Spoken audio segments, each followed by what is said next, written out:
There was a time where I was sipping lean, I was popping pills, I was doing Molly, shrooms, everything.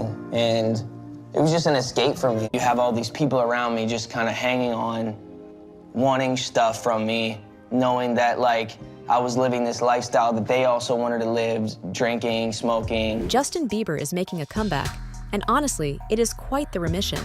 I don't have legal guardianship of him, but for the next 48 hours, he's with me. So, and we gonna go full crazy.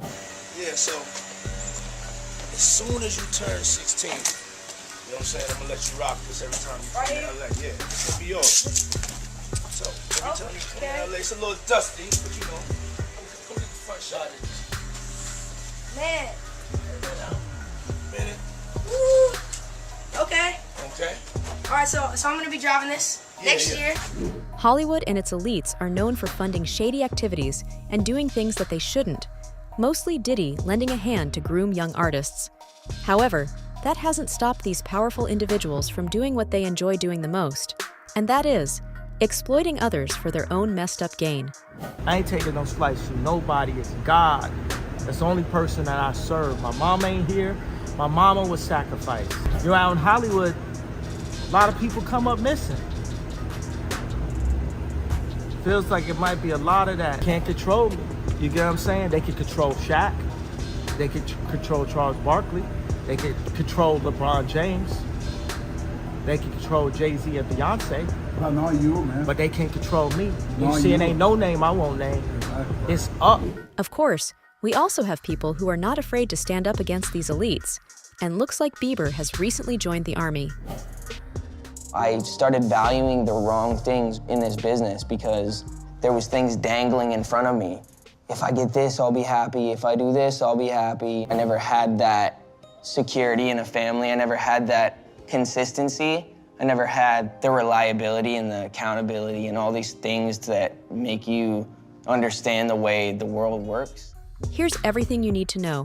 Nobody ever tells you that, like, when you get to the top, there's nothing there. There's nothing there. There's just more of that. If you want it, you know, I had ground and scraped and fought to make movies and to make the things that I wanted to make and to sell books and sell scripts. And I was doing all those things. And then I get there and I'm like a broken shell of myself with this relationship that threatened to sort of like truly like wreck my life. And I had done nothing to deserve that. And, I'm like, what is life? Like, I'm so backwards. An unsettling network of influential people in Hollywood who routinely groom young musicians under the idea of mentorship has been brought to light as a result of actors finally taking a stand against the alleged system. Everything you wanted to do, you were doing, but you still weren't happy. But I was, I'm a victim. I'm a product, I should say, of these systems that we all survive in, which is, this sort of capitalist-driven, corporatocracy kind of driven way of merchandising and commercializing every thought and fear and moment that we have in our lives, and never giving us a chance to slow down. And when I was able to, I was on my way out, and I saw my kids, and I saw them grown up. And you really saw that? Yes, I did. And I saw them asking me, just like a mature grown adult would say something very calmly without emotion, like, please don't do this. It is Bieber's opinion that the industry is home to a dangerous culture in which influential personalities take advantage of and manipulate talented individuals who are fragile. Bieber reveals the difficulties of navigating an industry that frequently turns its back on individuals who are struggling with exploitation by sharing his own struggles as a young musician. 16. You're not ready. Let's slow down, Jess. Okay. Let's slow down, okay? One step at a time. But yeah, the keys is yours when you get 16. You're good to go. I'm good to go. Yeah. All right. And then when you get 18, you get the house. You get the mansion. Okay. I get the mansion? Yeah. So where are we off to now? Where would you like to go? Wherever you want to go. Where are we going? So check this out, yo.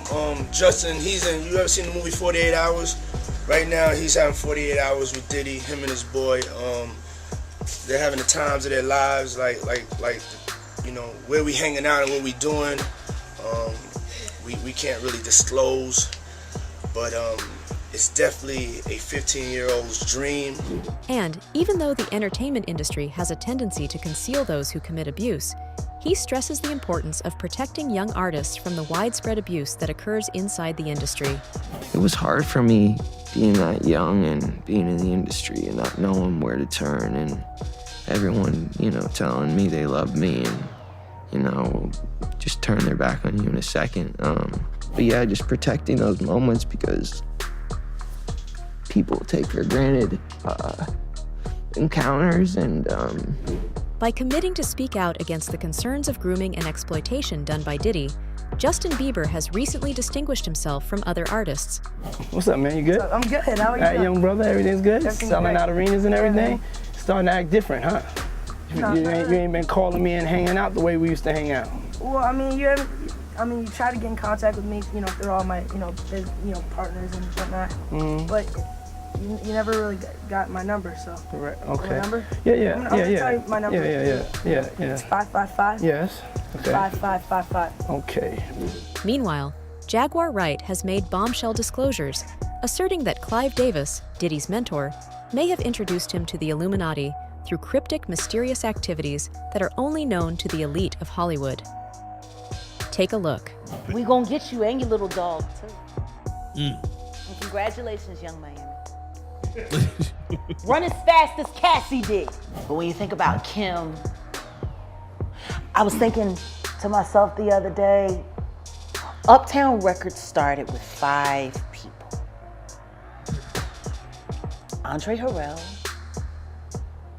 I'll Be Sure, Heavy D, and Puffy. And Kim was the longest working employee because she was there from the very beginning. She was Andre's personal assistant. Kim is dead. Heavy D is dead. Andre Harrell is dead. The only 2 left are Puffy and Al almost died. Isn't that interesting? That is interesting. Heavy D was found dead, face down in the heart attack. Andre Harrell, heart attack. Kim died from pneumonia, but there's the first coroner's report that said that she died. It was ruled a homicide, and they found toxins in her body to prove that she had been poisoned. You know, they have poisons that create heart attack and pneumonia-like symptoms. And then right after that, Al had a meeting, and I was gonna meet up with him because we were in Vegas, and then the next thing you know, you wanna know what they all had in common though? The survivors and the late of Uptown Records, they were all writing tell-all books. He said, the objective of Bad Boy is to kill talent. We don't want talented as a bad boy. Talented motherfuckers think they gotta say. Oh, a talented motherfucker will tell you, I'ma turn in my album when I feel like it. He said, but see, if we get people with no talent, and then we make them look like stars, see, we have total control. Because without us, they can't be the shit. He said, that's how we're gonna run this label, and we're gonna run these motherfuckers into the ground, and I'm gonna make all of you rich. And that was his pep talk at the Kit Kat Club in 1996 to his interns, who are now mostly, executives at Bad Boy. Not only that, the emergence of Diddy has been accompanied by a multitude of allegations, including allegations of abuse of his ex-girlfriends, real sound clip trafficking young men, and murdering his friends. Yet, he appears to be unaffected by these allegations. He was doing shit to people that he never thought that it would come back at him. Now, if he never did anything to those girls, if those girls was lying, then he would have never settled out. It was a girl that came out, Cam, 2.5 years before Cassie came out, and went on a major platform and told him how he was kicking her, beating her, and made her get rid of 2 kids. A girl named Gina came out on a major platform that he was dating, that she had texts from Cassie, and her and Cassie was texting each other back and forth, and Cassie was saying, I don't hate you, I know how he is, and they was talking about each other and talking to each other. She came out 2 years ago. So you tell me, Cam, why didn't nobody take her case? Maybe they didn't believe, I mean, I could guess. I mean, maybe they didn't believe him because he's puffy. He got a lot of star power. He can fight back, you know. She had no lawyers or nobody that was interested in going through that battle, and that long drawn out court battle, that they had to file papers. They had to do that 2-3 years ago. 2-3 years down the road, she ain't coming up with a dime. Cassie had the lawyers and the people who put the money behind the lawyers to make sure that her case was clam tight. Currently, Wright claims that Clive Davis was a significant contributor to the fact that Diddy was protected from major investigations and charges brought against him, including Whitney Houston's murder. It's strictly for the purposes of financial gain for those who have access to her estate, including Clive Davis. Including Clive Davis. Clive Davis. This ain't a film to celebrate Whitney Houston. This is a film to, pay the piper. He was the one trying to bring her back, though, at the time of prior to her death, right? Okay. He needed her back. Oh, yeah. He needed her back, but he needed her back and under his control. There is a strong correlation between Diddy's extensive connections, particularly with Clive Davis, and his seeming immunity, according to Wright's theory. I cannot take anything away from where he has been extremely effective. Yes. He knows pop culture. Matter of fact, he probably knows pop culture better than he knows music. I never felt like he had a lot of talent in music. Is that fair for me to say? I mean, nobody really cares about him rapping. Right. I didn't know why he did that, but then again, why not do it?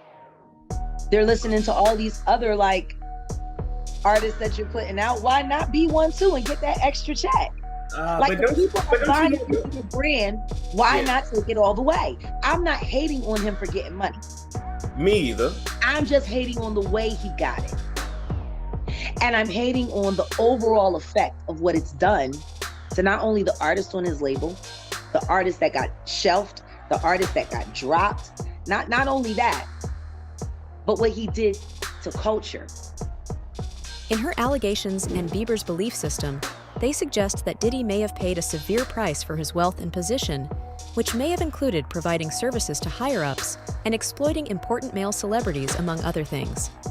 You know, there are certain people that hang out with certain groups of people, and you see them. They're in pictures, they're on the red carpet, they're around. But then things start popping off, you don't see those people. They're not in those pictures. They're not on the red carpet. They're nowhere around. So where the hell were they? They're at every other party. They're in every other picture. They're standing by you everywhere else except for when this person went missing or this person got shot. You know, the art of misdirection is a skill that most record executives use. So considering that the public has absolutely no idea what's happening behind the curtain or behind the velvet rope, it gives them a great advantage to paint whatever story they want to paint. Not to mention, according to Wright, the lawsuit that Cassie filed against Diddy, in which she accused him of unspecified crimes, lends fuel to Wright's claims and raises doubts about Diddy's alleged involvement in illegal operations, particularly in relation to the trafficking of individuals inside the entertainment industry. He get the sex trafficking because he took her to different states and had her perform sex acts with different, male prostitutes and different people, sometimes against her will. We look at this and we said, well, that was his girl and she did it on her own. She didn't have to. Man, you can't say that. That was a 19-year-old girl that what they call now groomed by an older man. And yes, she got some of the benefits of being with a billionaire, millionaire, and everything like that. But it's just certain things that he did to groom her and put her into that position that she wanted the career, she wanted to do the music, she wanted to be a performer and all this stuff like that. He held all that shit over her head, bro. And now that she came out and telling everybody her story and what happened to her, people are finding fault in her. People are saying that she ain't right for putting a lawsuit against him, but she earned every bit of that, bruh. Beyond that, Jaguar Wright also claims that Diddy's membership with the Illuminati, sponsored by Clive Davis, has insulated him from legal ramifications, allowing him to operate with apparent impunity despite serious accusations. Following Wright, we also have Cat Williams, who has recently spoken up about Diddy and asserts that Diddy is 1,000% involved in sex trafficking and is making use of the music and entertainment industry to facilitate his illegal operations. I'm a proponent of all of us who are in this business working hard. Up for yourself, there really is nothing they won't do. Right. Fans are currently left to speculate about the depth of Diddy's relationships and the possible shadowy side of his success. Not to forget, Cat Williams has expressed similar sentiments to those expressed by Jaguar Wright, saying that Diddy, along with Will Smith, Steve Harvey, and Ludacris, are on the flip end of it all. Mel Gibson is also bringing attention to the darker sides of Hollywood by lending his voice to Bieber, Wright, and Williams. You see, if you don't already know, following the premiere of Sound of Freedom, a film that Gibson actively supports, interest in a 1998 interview in which he criticized the evils of Hollywood has grown. And although Gibson doesn't specifically link his comments in the interview to the subjects of the film's controversial release and emphasis on combating child sex trafficking in Hollywood have generated internet debates. I think it is moving forward. I think that light has definitely been shone into the dark regions, and it's painful, but it's a necessary thing for change. So there you go. Do you agree, John? Yeah, you can't help. It's an incredibly difficult thing to talk about in the context of a comedy interview. Yeah. Because there's very little that's comic about it. Yeah. You're seeing lives destroyed, but you're also seeing lives that have been deeply troubled for years, and kind of a tragic healing process. It's a big upheaval. I mean, I've never seen Hollywood quite so shaken by anything. According to those close to him, Gibson has been pushing Sound of Freedom on social media and in his inner circles. Meanwhile, Elijah Schaffer, a podcast presenter and movie producer, has also made the connections, putting out a hypothesis that suggests a connection between Gibson's 1998 interview and the subjects covered in Sound of Freedom. Now, in a since-deleted interview, Gibson talked about how he had weird, paranoid suspicions when he first came to Hollywood, and how he eventually found out that some of his darkest concerns about the entertainment industry were true. In a tweet, Schaffer also intensified Gibson's cautions about the entertainment business, claiming that Gibson predicted Hollywood's backlash against him and even made reference to performers as actual demons. For now, we are not sure how true the claims we are hearing are, but if renowned names like Williams, Jaguar Wright, Justin Bieber, and Mel Gibson are themselves joining hands, then who are we to second guess, right? That's all for today. Do you think there will be more voices joining in against the dark forces of Hollywood? Let us know in the comments below. For more updates, hit the bell icon.